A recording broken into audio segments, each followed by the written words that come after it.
നിങ്ങൾക്കറിയാം നമ്മുടെ ലോകത്ത് ഈ ആസുരകാലത്ത് നടക്കുന്ന ഏറ്റവും ദുരന്തങ്ങളിലൊന്നാണ് വനനശീകരണം. വനം ഇല്ലാതായിക്കൊണ്ടിരിക്കുന്നു. ഈ വനം ഇല്ലാതായിക്കൊണ്ടിരിക്കുന്ന ഈ കാലത്ത് കൃത്രിമ വനം 3000 ഏക്കറിൽ കൊണ്ടുവരിക ചെറിയ കാര്യമല്ല. ഒരു മോഡൽ സംഭവത്തെക്കുറിച്ചാണ് ഞാൻ ഇനി പറയാൻ പോകുന്നത്.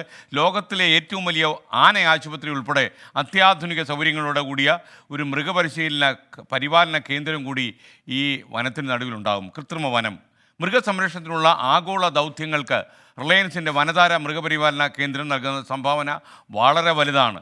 നൂറുകണക്കിന് മൃഗങ്ങൾക്കാണ് ജാംനഗറിലെ മൃഗശാലയിൽ അഭയം ഒരുക്കിയിട്ടുള്ളത്. റിലയൻസ് ഇന്ത്യ ചെയർമാൻ മുകേഷ് അംബാനിയുടെ മകൻ അനന്ത് അംബാനിയുടേതാണ് ഈ മഹത്തായ ആശയം.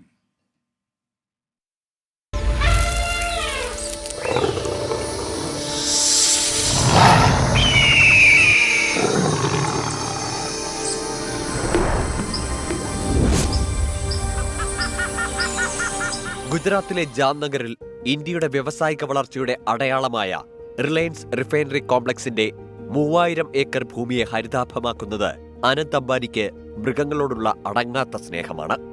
ആവാസ വ്യവസ്ഥ മാത്രമല്ല, മൃഗങ്ങളുടെ പരിചരണത്തിന് വേണ്ട എല്ലാ ആധുനിക സംവിധാനങ്ങളും ഗവേഷണത്തിനും മറ്റുമുള്ള സൗകര്യങ്ങളും ഉൾപ്പെടുന്നതാണ് വനധാര. ഇന്ത്യയിലെന്നല്ല, ലോകത്ത് തന്നെ ഇത്തരത്തിലൊരു പദ്ധതി ഇതാദ്യം.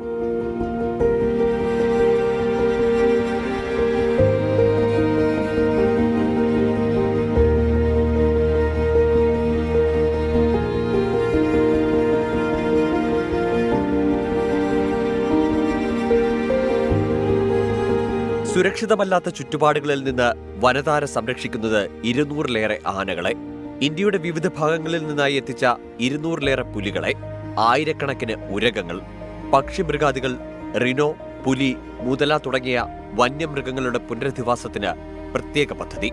പലതും നിരത്തുകളിൽ വാഹനമിടിച്ചു പരുക്കേറ്റവ, അല്ലെങ്കിൽ നിയമവിരുദ്ധമായി പ്രവർത്തിച്ച ഏതെങ്കിലും മൃഗശാലയിലോ സർക്കസ് കൂടാരത്തിലോ ദുരിതമനുഭവിച്ചവ.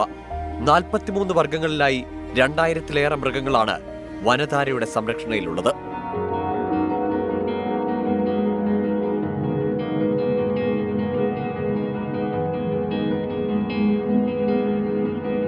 ആനകളെ ചികിത്സിക്കാൻ മാത്രം 25,000 ചതുരശ്ര അടി വിസ്തീർണമുള്ള ആശുപത്രി, ഭക്ഷണമൊരുക്കാൻ 14,000 ചതുരശ്ര അടി വിസ്തീർണമുള്ള പാചകശാല, ഗവേഷണ കേന്ദ്രത്തിന് 1,00,000 ചതുരശ്ര അടിയിലധികം വിസ്തീർണം. ചെറുപ്പത്തിൽ മൃഗസംരക്ഷണം അഭിനിവേശമായിരുന്നെങ്കിൽ ഇന്നത് ദൗത്യമാണെന്ന് അനന്ത് അംബാനി. വനധാര ലോകത്തിന് തന്നെ മാതൃകയാകുമെന്നാണ് പ്രതീക്ഷ. The hospital is one of the kind hospital in India for wildlife related issues. In our research center, we are extremely proud of our researchers and our vets.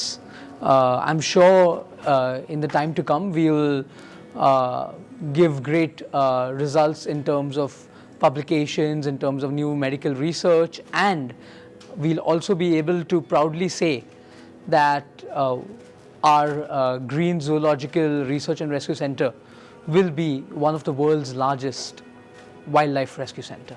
വനധാരയുടെ പ്രവർത്തനം ഇന്ത്യയിൽ മാത്രം ഒതുങ്ങുന്നതല്ല. മെക്സിക്കോ, വെനസ്വേല തുടങ്ങിയ രാജ്യങ്ങളിലും മൃഗങ്ങളുടെ രക്ഷാപ്രവർത്തനത്തിൽ വനധാര ഭാഗമായിട്ടുണ്ട്. International Union for Conservation of Nature, World Wildlife Fund for Nature തുടങ്ങിയ അന്താരാഷ്ട്ര സംഘടനകളുടെ സഹകരണവും അനന്ത് അംബാനിയുടെയും രാധിക മർച്ചന്റിന്റെയും വിവാഹപൂർവ്വ ആഘോഷങ്ങൾക്ക് മാർച്ച് 1 മുതൽ 3 വരെ ജാംനഗർ വേദിയാകും. News desk 24. എന്തായാലും റിലയൻസിൻ്റെ ഈ സംഭവം ഒരു അസാധാരണത്വം ഉണ്ട് അതിനകത്ത്. മാത്രമല്ല, ഇതിങ്ങനെ ഒരു സംഭവം ലോകത്തിൻ്റെ ഒരു ഭാഗത്തും കേട്ടിട്ടുമില്ല. വനമൊക്കെ നശിച്ചു പോകുന്ന ഒരു കാലത്ത് വനധാര എന്നൊരു സങ്കല്പത്തിലൂടെ വനത്തിലെ ജീവികളെ സംരക്ഷിക്കാനും വന്യത എന്താണെന്ന് നമ്മുടെ ആൾക്കാരെ ബോധ്യപ്പെടുത്തി കൊടുക്കാനും നടത്തുന്ന റിലയൻസിൻ്റെ ഈ ശ്രമം തീർച്ചയായിട്ടും ശ്ലാഘനീയമാണ്.